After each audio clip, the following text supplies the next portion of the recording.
Hello అండి. చక్కగా హనుమంతుడు తపస్సు చేసుకుంటూ ఈ బండి మీద ప్రశాంతంగా కూర్చుని ఉన్నాడు కదా. అలాగే 10 తలల రావణాసురుడండి నెత్తి మీద భూకైలాస్ పెట్టుకుని చక్కగా బండి మీద వెళ్ళిపోతున్నాడండి. అది కాకుండా జనాలు బిందెల్లో నీళ్లు మోసుకుంటూ కావళ్ళల్లో నడుచుకుంటూ కర్రలతో గజ్జలతో పాటలతో డీజేలతో తెగ వెళ్తున్నారు. ఎక్కడికి అనుకుంటున్నారా?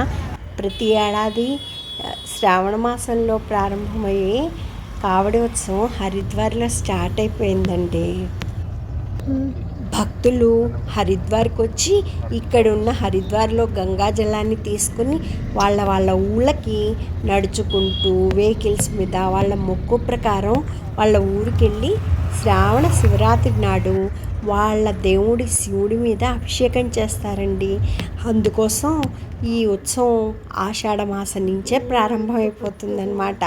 ఎంత సరదాగా ఉంటుందో చూడ్డానికి 2 కళ్ళు కూడా చాలవండి.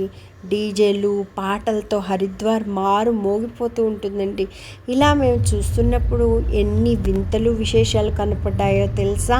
మేము వెళ్తుంటే ఒకతను సడన్గా స్కేటింగ్ చేసుకుంటూ గంగ నీళ్ళు ఇలా మోసుకుంటూ వెళ్ళిపోతూ కనపడ్డాడండి.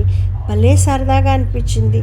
అలాగే ఇక్కడ చూసారా ఎంత పెద్ద పెద్ద డీజేలో ఉండి భలే అందరికంటే స్పీడ్గా వెళ్ళిపోతున్నాడు. అతన్ని స్కేటింగ్ చేసుకుంటూ చాలా స్పీడ్గా వెళ్ళిపోతున్నాడు అనమాట.